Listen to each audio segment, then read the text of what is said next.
अच्छा, आज हम लोग बात करेंगे सबसे इम्पोर्टेंट टॉपिक और सबसे कॉमन टॉपिक है। ये एग्ज़ाम में पूछा जाता है और क्लिनिकल इसका इम्पोर्टेंस भी है। दोस्तों, the topic is peptic ulcer. Peptic ulcer क्या है, इसके क्या सिम्टम है, क्या क्या कारण है, कैसे मैनेज होता है, क्या क्या कॉम्प्लिकेशन है, किस में कॉमन होता है, किस में कम होता है, इसको कैसे प्रिवेंट कर सकते हैं, इसमें हम लोग इस वीडियो में हम कंप्लीट डिस्कस करेंगे। तो पेप्टिक अल्सर है क्या?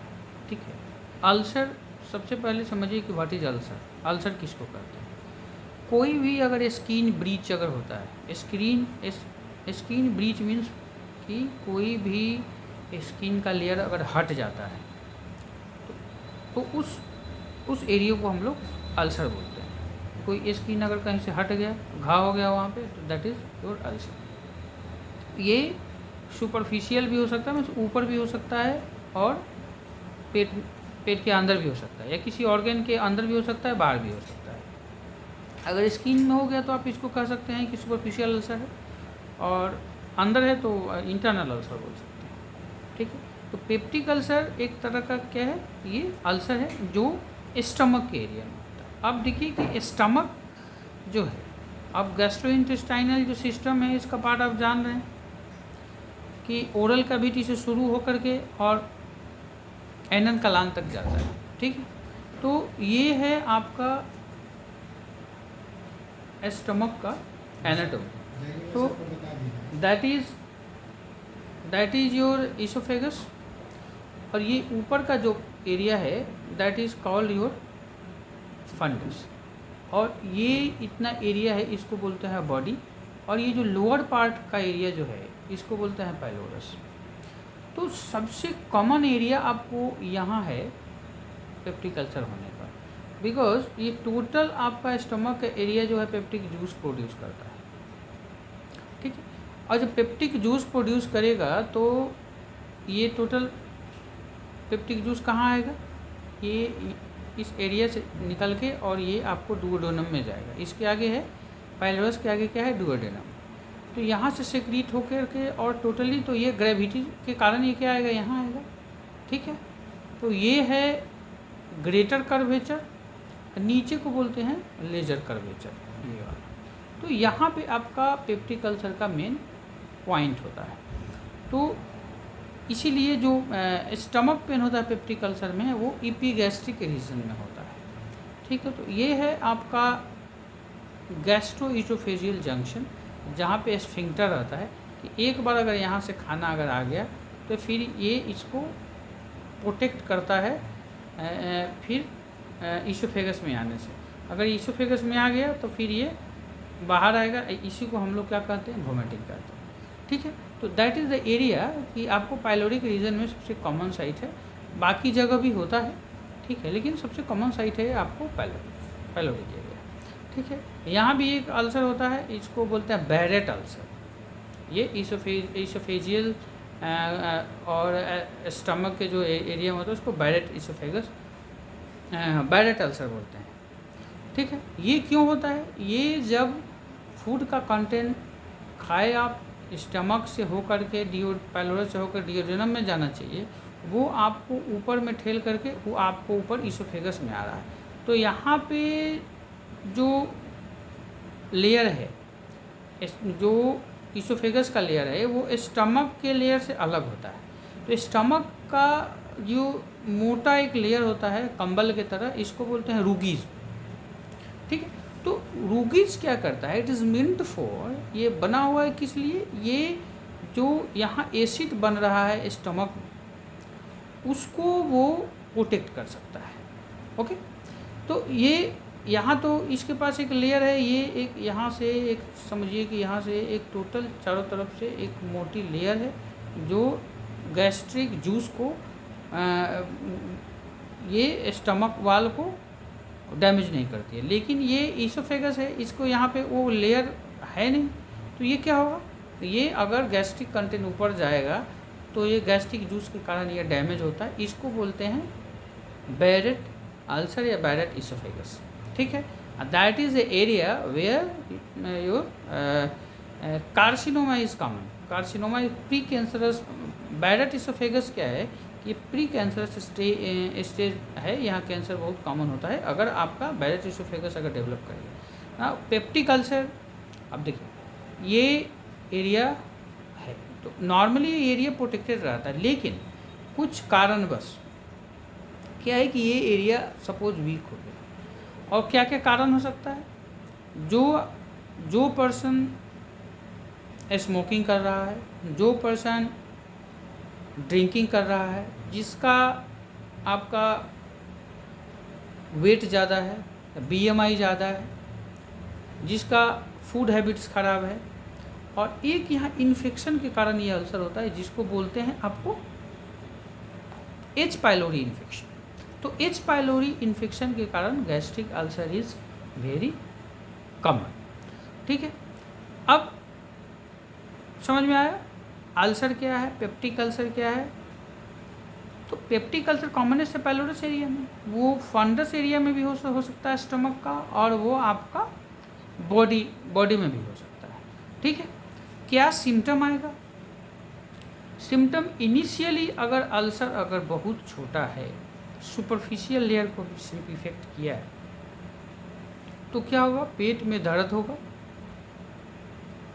और क्या होगा कि वोमिटिंग हो सकता है। दो सिम्टम होगा, बहुत ज़्यादा पेन नहीं होगा, हल्का सा पेन होगा, लो बोरिंग पेन होगा, और वोमिटिंग हो सकता है।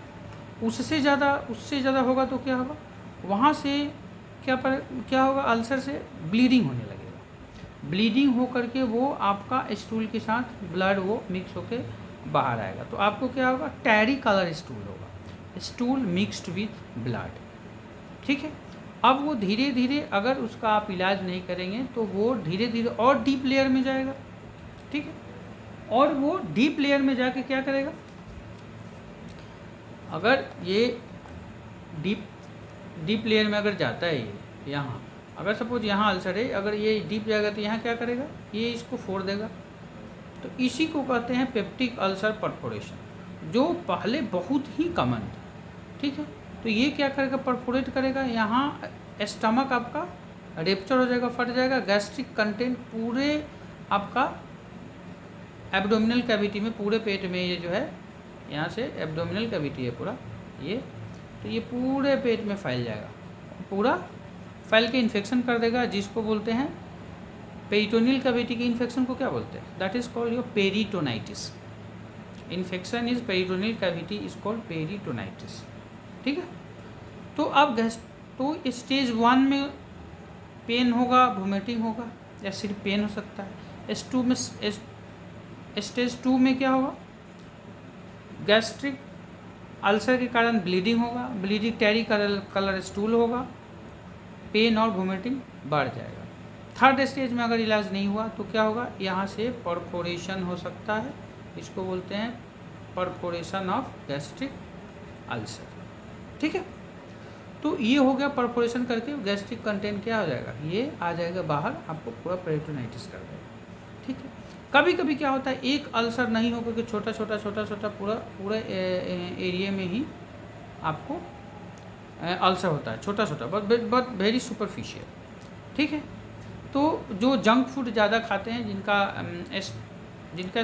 जिनका स्टमक जो है ऑलरेडी जंक फूड खा रहे हैं, या आप smoking is one of the high risk factor for your ulcerative disease. ठीक है, तो पेन होगा, वोमिटिंग होगा फर्स्ट, दूसरा आप ब्लीडिंग हो सकता है, और तीसरा परफोरेशन हो सकता है। 3 stage 3 complication. Now clinical symptom आपको बता दी। अब ट्रीटमेंट क्या है, ट्रीटमेंट सबसे पहला है कि अगर आपको वेट ज़्यादा है, वेट कमाना है, तो वेट कम होने से क्या होगा, गैस्ट्रोइसोफेजियल जो रिफ्लेक्स है वो आपका स्ट्रेंथन होगा, वो उसमें ताकत आएगी। जो खाना जो स्टमक से जो आपका इसोफेगस में जा रहा है, जो आपको बैरेट इसोफेगस कर रहा है, तो वो आपका नहीं होगा। ठीक है, दूसरा चीज़ है स्ट्रेस के कारण जो होता है, स्ट्रेस के कारण ज़्यादा आपका पेप्टिक जूस निकलता है, जिसके कारण आपको पेप्टिक अल्सर होता है। तो वो आपका स्ट्रेस अगर फैक्टर है तो उसको आपको कम करना है। दूसरा है आप स्मोकिंग अगर कर रहे हैं, तो स्मोकिंग कर रहे हैं तो क्या होगा कि आपका एक तो इम्यूनिटी कम होगा, दूसरा है कि जो आपके शरीर में जो निकोटीन जा रहा है वो प्रोन है to develop your peptic ulcer, ठीक है। तो ये सब रिस्क फैक्टर है। हाई रिच डाइट नहीं लेना है, फाइबर रिच डाइट लेना है। फाइबर रिच डाइट का मतलब हो गया कि मोटा अनाज लीजिए, ज़्यादा सलाद लीजिए। तो उससे क्या होगा कि आपका जो स्टमक में बहुत कम टाइम तक आपका फूड रहेगा। तो जितना देर तक फूड रहता है उतना ही देर तक का गैस्ट्रिक जूस सेक्रेट होता है, ओके। तो गैस्ट्रिक जूस अगर कम देर तक रहेगा तो गैस्ट्रिक जूस क्या होगा, कम देर तक सीक्रेट होगा। कम देर तक सीक्रेट हो रहा है, पेप्टिक अल्सर होने का क्या रहेगा, चांसेस क्या रहेगा, कम रहेगा, ठीक है। तो ये हो गया आपका प्रिकॉशन में क्या है, ठीक है। प्रिकॉशन पेप्टिक अल्सर डिजीज के लिए प्रिकॉशन में weight loss, proper food habit,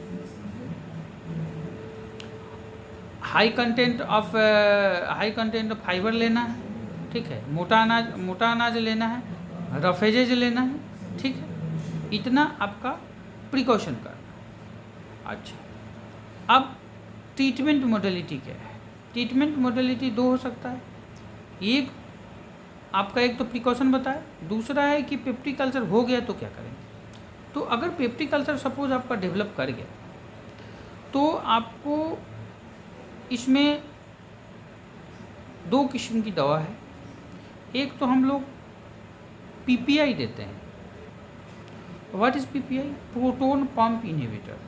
तो प्रोटोन पंप इनहिबिटर जो नॉर्मली जो गैस की दवा है तो वो आपका प्रोटोन पंप इनहिबिटर है। तो उससे क्या होगा कि एसिड सिक्रेट होना कम हो जाएगा। तो ऑब्वियसली कि एसिड सिक्रेट होना कम हो जाएगा तो आपका पेन में रिलीफ हो जाएगा। क्योंकि अगर ये स्टमक में अगर पाइलोरिक एरिया में ये आपका अगर अल्सर अगर है, सपोज ये अल्सर है और यहाँ से लगातार अगर जूस बनता रहेगा तो जूस तो जाएगा यहाँ पे आपका पेट का सुपरफिशियल लेयर क्या है, ये डैमेज है। तो यहाँ जूस जाएगा तो वो क्या करेगा, पेन करेगा और फर्दर क्या करेगा, फर्दर डैमेज करेगा। तो हम क्या करेंगे, पेप्टिक जूस को ही बनने के लिए हम कंट्रोल करेंगे पीपीआई से, ठीक है। तो क्या होगा कि पेप्टिक जूस कम निकलेगा तो पेप्टिक अल्सर धीरे धीरे क्या होगा, हील होगा। दूसरा H1 इनहिबिटर, वो भी H1 इनहिबिटर भी क्या काम करेगा, ये आपको वो भी गैस्ट्रिक जूस बनने के प्रक्रिया को कम करेगा। तीसरा दवा है, आप मार्केट में अवेलेबल है बहुत सारा, पीपीआई के साथ है डोमपेरिडोन, ठीक है। Pan D, Omez D, Rablet D, बहुत सारी कंपनियां बनाती है।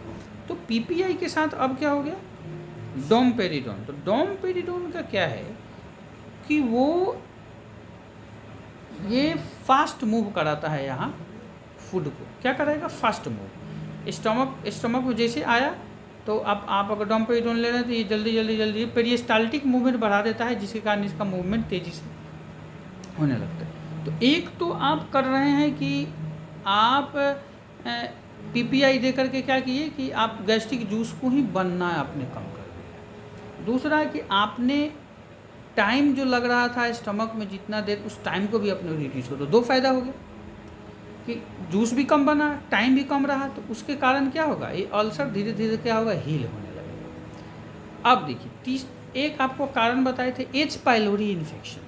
तो एच पाइलोरी एक तरह का बैक्टीरिया है जिसके ये प्रूवन है कि ये आपको यहाँ पे इन्फेक्शन होने से होता है। तो आप उसके लिए एंटीबायोटिक देंगे, ठीक है। तो एंटीबायोटिक से क्या होगा कि ये धीरे धीरे यहाँ का इन्फेक्शन खत्म होगा, साथ में आपने पीपीआई दिया हुआ है, डोमपेरिडोन दिया हुआ है, तो धीरे धीरे इन्फेक्शन कम होगा, ये हील होने लगेगा। अच्छा, तीसरा ट्रीटमेंट मॉडलिटी क्या है जो नॉर्मली डाइजिन और बहुत सारे कंपनियां बहुत अलग अलग नाम से बनाती है, तो इसको बोलते हैं हम लोग एंटासिड।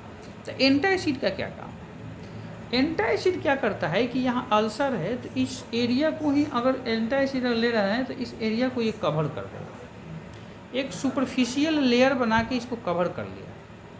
तो कवर करने से क्या होगा कि जब कवर कर लिया तो यहाँ एसिड जो यहाँ से सिक्रीट होगा, एसिड यहाँ से सिक्रीट होगा, यहाँ पे इस अल्सर पे आएगा ही नहीं, क्योंकि ऑलरेडी कवर एक छत के तरह कवर किए हुए हैं, तो नहीं आएगा। तो आपको पेन एब्डोमेन में रिलीफ मिल जाएगा। इसीलिए जो एंटासिड जो लेते हैं तो उसको इमीडिएटली रिलीफ उससे होता है। यही कारण है जैसे एंटासिड आप लिए, यहाँ से आया और यहाँ के एक कवर बना दिया, तो कवर बना दिया तो क्या हुआ, ये आपके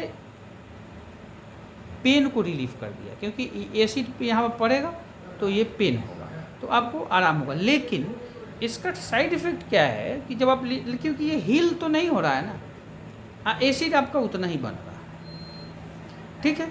तो ये टेम्प्रोरी रिलीफ के लिए हम लोग क्या करते हैं, एंटासिड देते हैं। तो आपका ट्रीटमेंट मोडलिटी क्या हो गया, पीपीआई देंगे, H1 इनहिबिटर देंगे, डोमपेरिडोन ये गैस्ट्रिक मूवमेंट को बढ़ाने के लिए देंगे, ठीक है। और तीसरा देंगे एंटीबायोटिक दे रहे हैं इस पाइलोरी इन्फेक्शन को रोकने के लिए। तो अब देखिए स्ट्रेस इंड्यूस आजकल अल्सर हो रहा है, ये ज़्यादा कॉमन है आजकल। पेप्टिक अल्सर बहुत ही कम होता है, पहले की अपेक्षा अभी बहुत ही कम होता है। कारण क्या है कि हर कोई थोड़ा सा भी गैस्ट्राइटिस हुआ, गैस का प्रॉब्लम हुआ, कुछ भी हुआ तो क्या ले लिया, पीपीआई ले लिया।